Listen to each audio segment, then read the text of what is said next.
God, I wish they made more movies like this. But it's so great that they're still making movies like this. Yes. I love on cinema.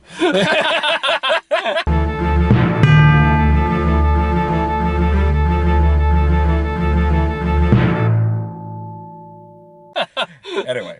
Oh, Lord. Okay. Okay. So we were doing an early screening this week. We just kind of figured out the light situation just now. This is kind of great improv you're doing right now. It's kind of great. Pretty good. As a former stoner, some creativity with the environment comes into play sometimes. But, yeah, we just got out of an advanced screening of Knives Out. And we're going to try, we discussed this on the way over here. We're going to keep this as spoiler-free as possible. Okay. We're going to start off with some basic themes that are definitely going to be spoiler-free. There's definitely how we liked it and everything, and then go into some minor spoilers. At the very moment, like the very, very minor spoilers. Very minor. Because there's some larger themes in here I do want to discuss. Yeah. But we're not gonna give away the plot twists. We're not gonna give away everything you expect in a goddamn mystery movie. Yeah. No, this is. I've been looking forward to this movie. I loved it. I want to make sure everyone else has a chance to enjoy the experience of being surprised by this movie. So if you want nothing spoiled in any way whatsoever, we will give you a heads up before we say anything that might even remotely give anything away. Yeah. Super careful on this, because there was literally a point in the movie where I turned to you and I was like, I have no idea what's going to happen, and I fucking love it. I guess first thing I need to say about this movie before we really get into it is the fact that I am such a sucker for this kind of movie, because I love mystery movies, and we just don't get a lot of them these days. Yeah, no, or at least not like in the traditional like parlor room kind of scene kind of way. No. And I love that corny shit. I love Rian Johnson and pretty much everything he's ever done, and like all the way back to Breaking Bad, you know, like all the way back to Brick. I still remember seeing the trailer for Brick when I was in high school and being like, what is this? And then seeing it in theaters like 3 times. Yeah. It's a fantastic movie. If you haven't seen that, go see it. Like young Joseph Gordon-Levitt. But, go ahead. I'll let you finish your thought first. But he's just one of those filmmakers who dabbles here and there, and I know all the problems people have with The Last Jedi. I personally fucking love that movie because it, you know... You and I both love The Last Jedi. Yeah, it subverts expectations in a way that, you know, the makers of Game of Thrones would never understand. Subverting expectations. Oh, no, it was something like, because subtext for children or something like that. Themes are for 8th grade book reports. Says the novel writer. I know, right? Anyway, that's its own hate machine. Like we're in a happy place right now. Then why did the dragon burn down the symbolism? No. But we're in a happy place right now. Yeah, we are. So let's not bring it down with last season Game of Thrones. Let's dive into this. I'm pretty sure you could tell both of us fucking love this. Oh yeah, movie. like again, this is my shit. Like I have to say that flat out because like. I know this movie's pretty universally praised right now, but I have to really just emphasize how much I have wanted a good classic mystery movie. Yeah. And like this is like the one like spoiler thing because I know some people are kind of concerned about this one. It doesn't have that dumb twist where it turns out everybody did it. Sure. Okay. Like that's the one that I will give away just so you don't expect that one because I hate that twist. No, that's not a thing here. This is a much smarter movie than that, and we'll get into a little bit more of why. With that, because that just it threw me for a loop multiple times. Yeah, no, it did. And but like I feel like I need to bring this up because again, just how much I love mysteries and how much I just been whining a movie like this for so goddamn long. Yeah. Is my favorite game series as a kid was the Nancy Drew PC games. Nice. Which are cheesy as hell, but I fucking loved them. Well, man, there's always what was it? I always I never got into the Nancy Drew Hardy Boys stuff, but. I always liked the weird thinky shit, like, I liked Encyclopedia Brown. What was the one with the girl with the photographic memory? Like, Cam Jansen and the whatever? I don't remember. Whatever. I read some Hardy Boys when I was a kid. I had a big collection, but I was a big fan of Sherlock Holmes. I fucking loved that shit. Yeah. I ate that up. Remember grandma used to come over and bring over like old Sherlock Holmes VHS. We used to watch those. Those were fun. So keep in mind, whenever I say how much I love this movie, keep in mind I am absolutely 100% the target audience for this movie. No, absolutely. I am that and a Rian Johnson fan. So I've been jonesing for this movie since I first saw the trailer, and it did not disappoint at all. No, it's great. No, I loved it. A lot of fun. It's shot perfectly. The music is perfect for the tone. It knows exactly what it is. Yeah, it knows exactly what it wants to do, and it's very, very confident in that. It's shot in this crazy, huge house that looks like it's straight out of Clue. And they actually say that at one point in the movie. And it's filled with weird tchotchkes and curiosities, and they focus on them every here and there. That one chair with the knives all pointed towards the middle of it is just a brilliantly eccentric centerpiece. Like, there's so much visual, like, there's so much interesting stuff going on visually throughout this movie all the time. And then the acting. The acting's great. Oh, man. Like, you mentioned this during watching. It's like every actor, as much as these characters are just, some of them are corny as shit. They're well known for they're being character actors. Yes. And like, but what I like, when you point this out, I agree completely. Is the fact that everyone is given a unique character to chew on in their own way, so they aren't just playing their usual shtick. Yeah. Like even Michael Shannon, I fucking love Michael Shannon. Huge fan. Like Laura makes fun of me for it all the time. Oh no, he's amazing. I like. Say what you will of Man of Steel, I will still die to my grave saying, you know what? He was a good Zod. Whether you loved it or hate it, Michael Shannon was the best part of that fucking movie. Dude, no, fuck it. All the way back to, like, you want to talk about Boardwalk Empire? You want to talk about fucking Bug? Oh, yeah. Do you remember Bug? I never saw Bug. I want to see that one. You gotta see Bug. Michael Shannon and Ashley Judd, directed by the dude who made The Exorcist. Like, at the time, I did not appreciate it for what it was, but as time has gone on, I've looked back at that movie and been like, this movie was insane and kind of fucking brilliant and really unsettling. You know how good of a fucking actor Michael Shannon is? He did a video, I think it's like for the sorority letter. Yeah, the sorority letter. I still watch that video. Yeah. Like, I show, like... Look that up if you haven't seen it. Who's Michael Shannon? Is like, oh... Look at Michael Shannon reads this insane sorority letter, and it's fucking amazing. And he sells it, man. He sells the fuck out of it. He's an actor. But yeah, so every single fucking actor in this movie is given a role that they can have fun with, and every one of them has a fucking blast. Like Jamie Lee Curtis is having a great time. She's doing great. Michael Shannon's having a good time. Chris Evans is having a blast. Toni Collette is really enjoying just being this Valley Girl California hippie. Oh, yeah. Yeah, every character is substantial enough for the actor to really get into it and do what they enjoy doing, and it's a joy to watch. Yeah, no, it's a lot of fun, and it keeps you guessing. Like, I was like, this is an impressively constructed mystery, because there's part I thought I was being clever to myself. I was like, oh, okay, that's the person, or like that. I'm sure you and I were both doing that. Well, and then Daniel Craig, like in the middle of all of this, being this. Like, really, he's this really serious guy, like detective with a southern drawl, but there are points where he's kind of fucking hilarious. Daniel Craig does not get enough credit as an actor. Yeah, no, I feel like he gets pigeonholed into the whole Bond thing. So now he's been that. He's been kind of stretching out. Like, what was it? That one he did with Kylo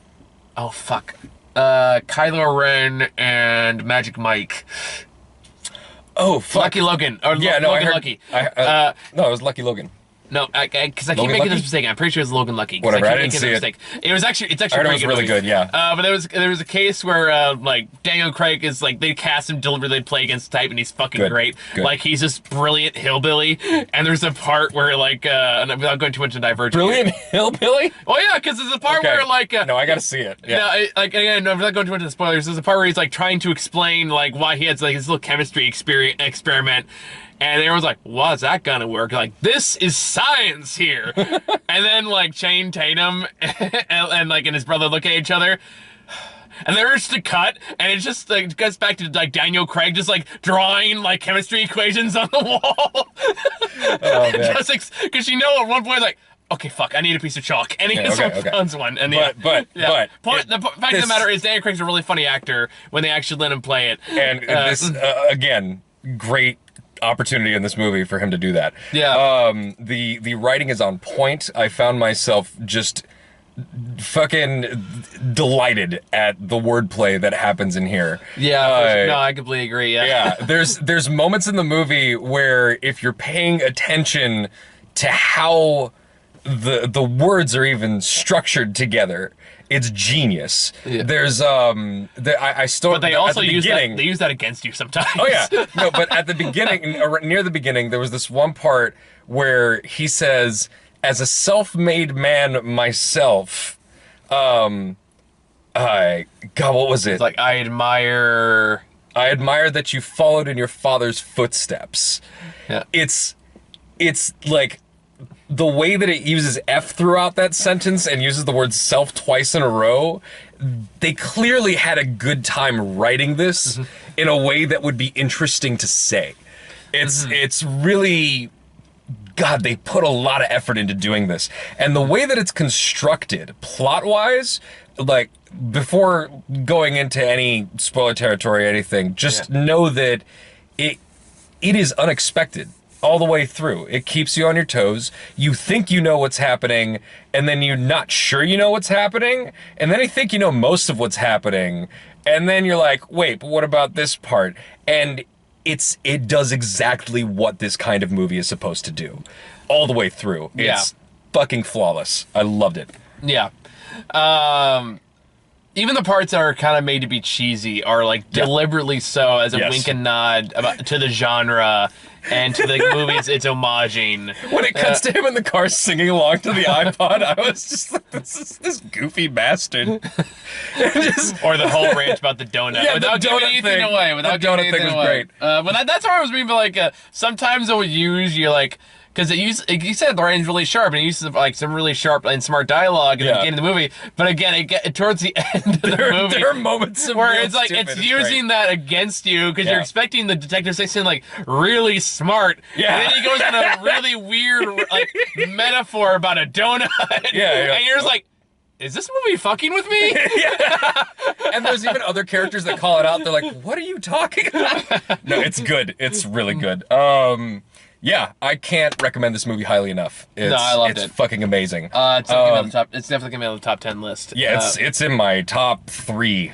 I don't know if I have to really sit down and like look at what I saw this year. Yes, because I forgot. I looked back yesterday. I was like, oh my god, that came out this year. No, there are some really good movies this year, but again, I don't feel like there were 10 of them. So, I mean, depends. I think you could find 10. I mean, we're also an Oscar season too. So. We'll get to it. I don't know. We also missed a few, but I'm generally not one to go for standard Oscar bait. Yeah. But I tend to go for, like foreign artsy shit, or stuff that's just really well constructed, like this movie. So, it's great on every level. It's arguably my best movie of the year so far, and in a movie that had Jojo Rabbit and Midsummer in it, that's saying a lot. Yeah, I got to think about that, because very different movies, all of them. I fucking love this movie. It is 100% something everyone should see. It's highly entertaining, well executed by everybody involved every step of the way, and just a great fucking time. Yeah, no, I completely agree. And this is where I think we need to get into slight, very slight spoilers. Very slight spoilers from here. If you want nothing spoiled whatsoever, go see it. It's great. Which is worth it. Come back after. Yeah, like I said, and if you want to know what our thoughts about some of the major parts of the movie, but again, without giving anything away, or as much away as possible, come back when you go see it. Yeah, exactly. I don't know how far we are into the video. We'll figure it out. I think maybe 15 minutes. But, okay, so with that in mind, I think what we're going to do right now is jump into stuff that has to do with what is revealed in the first, 20 to 30 minutes of the movie. I would say... when was the will scene? I want to say that was about halfway through. Yeah, no, that was actually pretty far into it. So I want to say it was about an hour in when that particular part is revealed. Well, I feel like we can have a conversation about other stuff before that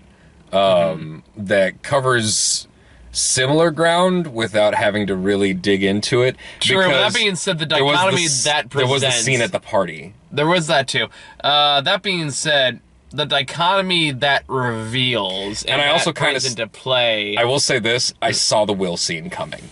I saw parts of it coming. I saw it coming. There was especially even they get the whole reveal scene. I was like, it's gotta be one of two people. I knew who it was going to go to, and I knew Well, not the What will was- scene. Like, I mean, like when the actual like reveal scene at the end. Yeah. like, No, I kind of, well, I knew something was up, but anyway, but, so the will scene, or, okay, so, because like again, like I think it does play. Like, I do think.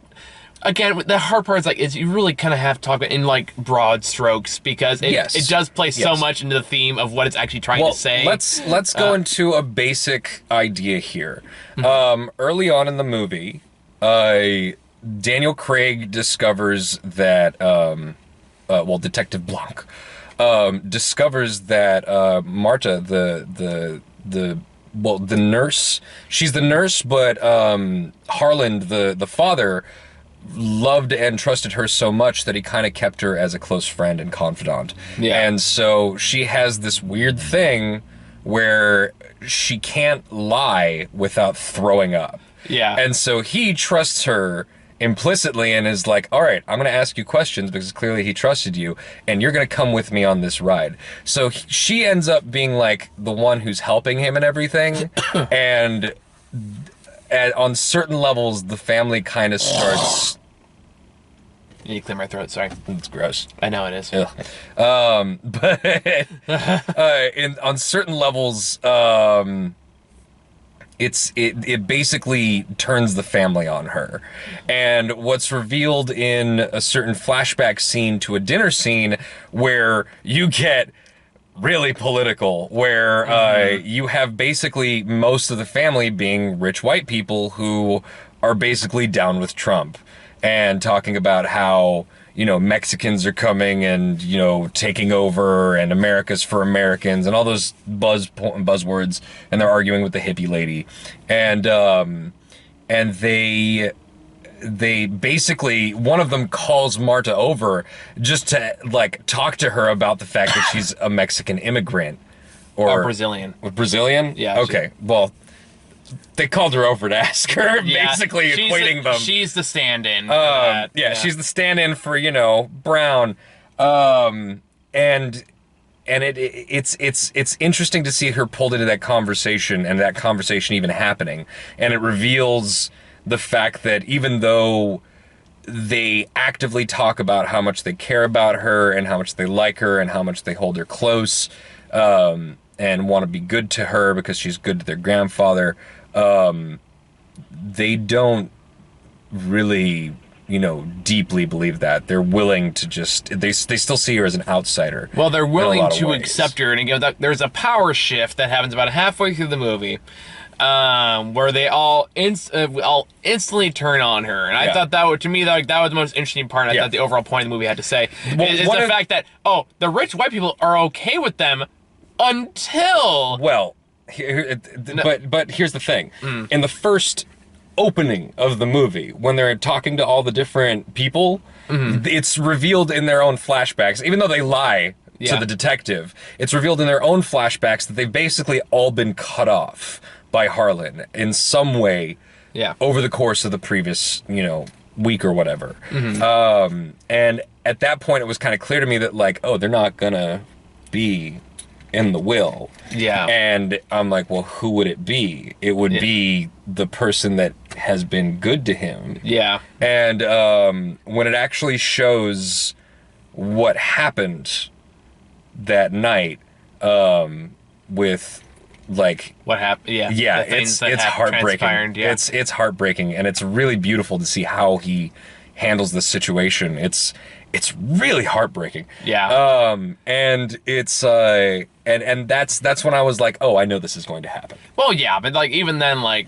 I think the way everyone reacted to it, Yes. I thought was very interesting. It turns the implicit into the explicit. Yes, but that's what I'm saying. Like, that's why I don't think it's that big of a spoiler. Okay, yeah, fair enough. Because it's basically pertaining to, if you're paying attention to what happens in the first 20 minutes, you know that's coming. Yeah. But it builds to it with the mystery, and then when the scene with the will happens, they all immediately turn on her. And they start doing the thing. vitriolic, Oh, it yeah. gets bad. It starts. People that seemed nice start calling her a little fucking bitch.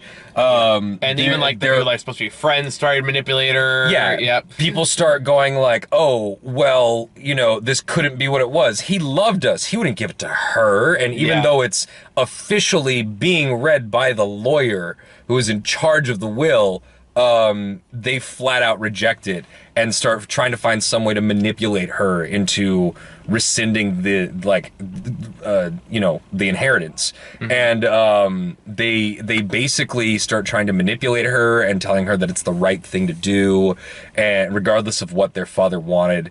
And it's really just skeevy and devious. Yeah, and it's again, really gross, and it really speaks to the fact that, you know, it's the characters that they've been framed as the whole movie, but that's the point where it really turns really ugly. Yeah, and I think the overall point, at least to me, I like the idea that it's like, again, these rich white people are totally okay with like immigrants like being a part of the country and all that stuff until they have more power than them, and then that immediately turns. And it even comes back to the fact that they're like, this is our legacy. It's like, he's bought this house in the 80s. What the fuck are you talking about? And it's all been this bullshit idea of what they deserve, what they're entitled to. It mentions at multiple points like, oh, you know, this person was self-made with a loan of a fucking $1 million from my dad. It's I people that are wonder just what that's a reference to. People are just high on this fucking idea of like, we're American made. We work in these American ideals. And then the people's go like, your ideas, American ideas are fucking bullshit. You had your hand held the entire time. No, it's mighty wide of them. But it's... And the way it delivers that, and the way it kind of like calls him out on it while also still staying true to its original plot is wonderfully balanced. Yeah. And I feel like it's like the most I can say about it without going more detail. Yeah, it's a really, really well balanced. Like there was one point like during the scene where they're actually having the conversation about immigrants. I'm like, oh, this is kind of uncomfortably on the nose. And then like this is not even trying to be subtle about it. This is openly just being like, this is a rich family that does not care about immigrants. She brings up the part about you know, the kids being caged, and one of the guys just flat out says like, yeah, no, that's bad, but you know, the parents are kind of at fault because they're criminals. Which, I mean, it would be on the nose if I didn't hear that actual argument by more than one person. That's the whole point. The whole thing is just specifically using fucked up bullshit right-wing talking points to deliberately just be like, these are bad people.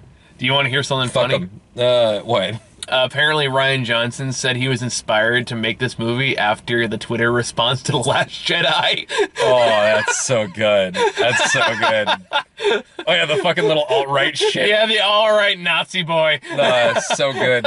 So good. But yeah, so it was very interesting seeing those themes in the movie. It was interesting seeing, because, you know, walking into this movie, who do you think is going to be the main character? Daniel Craig? Yeah. It's going to follow Daniel Craig. Do you think it's going to follow the different family members around and stuff? No, it focuses on Marta. Yeah. Marta is the main character. Yeah. And it was a fucking amazingly unexpected turn in how the movie was constructed. I loved it. I loved the fact that it again subverted expectations in a way that was smart and interesting. Yeah, rather than just for its own sake. Yeah, no, I loved it. In a movie full of top tier established stars, given characters to just chew on every scene, the star of the movie, the heart of the movie, is this, like, I haven't seen her in anything else. Not that I could think of. Yeah. She looks familiar. Sure, but it's this, you know, this kind of low-key, soft-spoken Hispanic lady. I think that's fucking cool. Yeah, no, I agree. And she carried the movie. She did. She did. Fucking great. I can't talk. Brilliant. I am kind of wondering, it's like, man, how many times do we have to see Christopher Plummer die in things? Oh, God. Well, he's old now, years. so that's his role. I guess so. You know, when actors Typecast as get the old. dying old rich man. Yeah, right. But, yeah, so I think that's the main theme we wanted to cover. Yeah, I don't really want to talk really about anything in the rest of the plot. There's a lot to talk about in this movie, but there's no point. Like, no, that was especially if like you haven't the big seen thing I wanted to cover. I think everything else would be just talking about like kind of like how we deduce the clues and which is like we don't want to give away because we want people to discover that for themselves. Yeah, that's more fun for us to just talk about on our own. But go see this fucking movie. If you haven't, if you stayed this long, even that was not a huge. It's a spoiler on a certain level, but even that is not that big. No. The rest of the movie is still fully twisty, turny, crazy. Like what's gonna fucking happen? And go fucking see it. It's so good. Yeah, it was really good. All right. We can talk about trailers if you want. I don't even remember the trailers. This movie was so fucking good. It's all I can think about. I can't even just. You don't want to talk about Underwater? I've already talked about it. I don't care. Don't bring me down from this high, Michael. Like a boss. Okay. That was really weird. It was a hair. It was still really weird. You could just... I care about you, Michael. I want your face to be clear of random weird things that fall onto it. I feel like it's a personal attack somehow. I want your face to be clear of weird stuff, like your face. What? Is that where you thought it was going? I feel like a serial killer, like, yes, all this skin needs to be taken off. So soft. Hold on, I got it. Face off. Good night, everybody. My girlfriend hates my Nicolas Cage pillow. Like and subscribe.